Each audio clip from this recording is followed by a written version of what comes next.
On today's episode of Undercover Boss, the founder and CEO of GSI Commerce, one of the youngest CEOs in Undercover Boss history, goes undercover inside his own company. While working in the front lines, this boss will really find out what's going on inside his company. Watch as he discovers the unsung heroes of his company.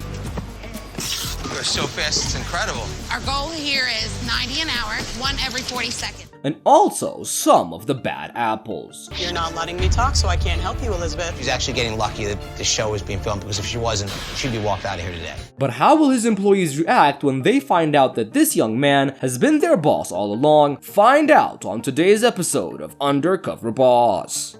Michael Rubin, who usually goes by Mike, is the founder and CEO of GSI Commerce.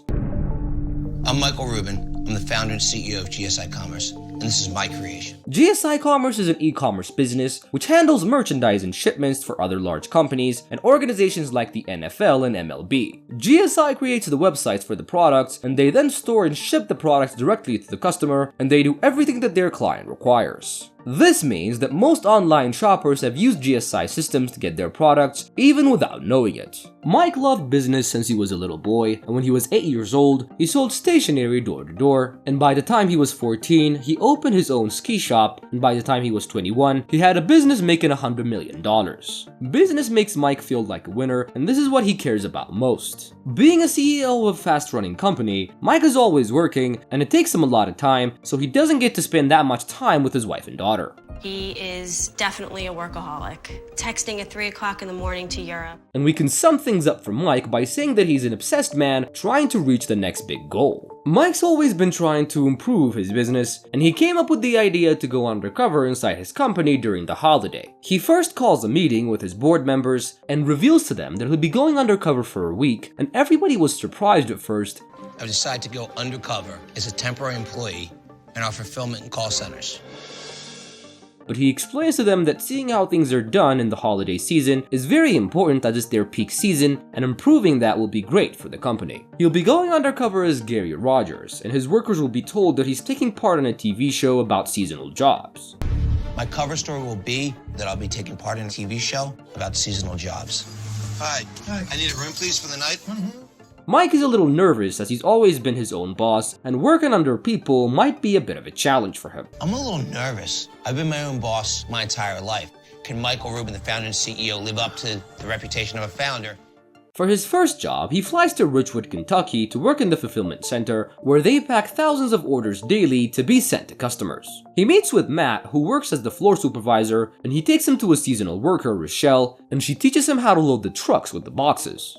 And do we just... Use same size boxes and go in a pattern so that when we're stacking, we're gonna be like this. The job is very intense as the boxes come fast, but they manage to keep up with the load together until, while trying to move a box, Mike hits Rochelle on the face. Are you okay? No, not really. Just be careful. Matt comes shortly after, and after seeing that Mike was not keeping up with the speed, he moves him to an easier station. They then work on stacking boxes, and while doing that, Mike sees Rochelle using new techniques to speed up the work and be more productive. Mike is quite impressed seeing a seasonal worker, who will not be here soon, working that hard and helping the company become more efficient. And it's employees like Rochelle that literally hold the company on their shoulders. I wish all of our employees we hired could be like her. He also learns that she's been at the job for only 3 weeks, and that she's hoping to get a full-time position so she can support herself and pay for her son's college. Mike is done with his first day of work and is very exhausted, and when he first came, he thought the job would be easier and would impress everyone, but he learned how hard the job is and how hard his employees work to grow his company. The next day, Mike travels to Melbourne, Florida to work in the call centers, and GSI receives more than 20 million calls a year, so it's important that calls go well. But when you handle more than 20 million calls a year, some of them are going to go wrong. So today I'm going to go work escalations. And he meets up with Adam, who takes the customer complaint calls, and Mike just listens in for a few calls and sees how it's done. That's fine. All right. And have you been satisfied with the service that I provided today? Yes, sir. Mike is impressed with Adam's work, as Adam really cares about the customer's issues, and he talks to them calmly even if they're not nice to him, and he resolves their issues. Mike then takes the calls, and he struggles a little with what response to give, but with some help from Adam, he was also able to resolve the issue of the customer. Old-time hockey youth shirt Satisfied with the service and then train. Are you satisfied with the service I gave you, sir? Yeah, that's fine. Great, okay. On their break, Mike learns that Adam has been working for a year after he had to leave his previous job after losing his daughter during birth, and that day Adam skipped work and was fired. Adam's view of life has also changed since then, and this is why he's always a positive person, since no issue will be greater than what he has faced, and if he could just fix the customer issues, he realizes by then that their day will be a little brighter. He also learns that Adam and his fiancée were saving money to get married, but now they're putting their money away to save the plot next to their daughters. To see what he went through broke my heart, and it really made me miss my family. I was definitely not prepared for anything like that. After the break, Mike sits with Danielle and takes the next customer call, which was a lot harder than before since the customer was not budging for his offer. Danielle then gets impatient and puts the customer on hold, and she then takes the call and immediately gets into an argument with the customer. Mike is visibly upset by Danielle's behavior and the way she treated the customers and comes very close to blowing his cover. The call ends shortly without getting resolved as the customer gets frustrated and just hangs up. Obviously, I didn't want to blow my cover, so she's actually getting lucky that the show was being filmed, because if she wasn't, she'd be walked out of here today. Mike then goes out for a break and lets out his anger outside, and Danielle is on the opposite of Adam, and she has an attitude with the customers from the first second, and her goal was to win an argument and not to help the customers at all.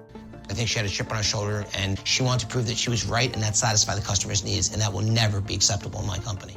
For his next job, our CEO travels back to Richwood, Kentucky to work in the fulfillment center. He traveled there to work as a box packer, and he meets with the packing supervisor, Greg, who immediately takes him to the packing area. He puts him alongside Shannon, who teaches him how to pack the boxes, and while working together, he sees Shannon is very fast and does as much as double the requirement. Mike is really impressed with her speed and How many did you do an hour? I can do anywhere from 110 to 150 an hour. tries to follow her lead, but it doesn't go well as he was too slow and only does half the requirement. During their lunch break, they talk about family, and he learns that Shannon works 7 days a week to raise her 2 boys, and she still struggles to get the necessary gear for her son who plays football. On their next shift, Mike was motivated to improve his packing record, but before he can do anything, Gary comes back with Mike's already packed boxes, which had multiple problems ranging from the boxes not being properly packed to them not being labeled properly, which meant that the boxes had to be redone. And so Gary tells him that he's not reaching the requirement and fires Mike on the spot. Mike is shocked he got fired from his own company, and he felt embarrassed about his performance and notes how hard the job is, and then thanks Shannon before leaving. But although Mike just got fired, his undercover time is still going on, and the next day he travels to another fulfillment center in Louisville, Kentucky to work on the night shift. Mike's determined to work this job well, and he meets up with Cameron, and he shows him how the boxes are located and picked from their shelves. The location I have to go to, the item number, and it also gives you a small description, and it actually shows me how many picks I'm gonna have. And the warehouses are so big, so Cameron usually walks 10 miles every day to just get products. And Mike follows him for the first few orders, learning how it's done. And he's really impressed by how well Cam knows the locations and how fast he is to get the products. They then go on a break, and Mike meets Cameron's young daughter who's come to work with him, and Cameron doesn't get to see his daughter as much as he wants to, so he tries to make time whenever he can. He tells him that no one is more important than his daughter, so that's why he works the night shift so he can give her a better life. I don't care who it is, nobody is more important than my child. So she's the most important thing in my life. He also shares that he was homeless from the ages of 15 to 17, and his father wasn't there and didn't raise him, and he's now determined to be a great dad for his daughter. On their next shift, Cameron tells Mike that he likes to compete, and he then starts a competition on who could do certain tasks faster. Seeing that he won't beat Cameron in a fair race, Mike tries to hire other employees to help him, promising them the money from that shift, but unsurprisingly, Cameron still wins by a big margin, but at the end of the day, they both have fun. Mike's undercover time has finally come to an end, and he's learned a lot during his undercover time, one of which is to give more time to his family, which he learned after hearing Cameron and Adam's stories. And finally, Mike calls his employees to a GSI building to reveal his true identity. I'm Michael Rubin, the founder and CEO of the company. Oh my God. First in was Rochelle, who had impressed him with her hard work, and he tells her that she gave him the hardest work out of his life, and then tells her that he's proud of her and offers her a full-time job at the company, which will come with good benefits. I think I've got a pretty good chance at GSI of moving up and being a part of something that's absolutely wonderful. Next in was Cameron, and he tells him that he admires both his work ethic and his dedication to raising his daughter right, and he gives him a $1,000 gift card to get his daughter a great Christmas gift, and then tells him that he sees a winner and a leader in him, and goes on to say that he's putting him on a training program so he can become a warehouse supervisor. What just happened in here was unbelievable. To have him do this for me, I couldn't thank him enough. Next in was Shannon, and he thanks her for her positive attitude in the workplace and representing the company greatly, and he goes on to say that people like her motivate him to work harder, and then gives her $5,000 so she can spend it on her son's football league. Listening and then stepping up and doing something about something I care about. It's pretty amazing. Next in was Danielle, and Mike was not happy during his time with her, and now that she was in front of him, he told her that her attitude and behavior with the customers was totally unacceptable, and she responds by saying that she only did the job for a couple of weeks and apologizes for her behavior. And Mike informs her that he's decided to give her another chance and promises to give better training to all employees so this doesn't happen again. And on her way out on her behalf, she promises to do a lot better.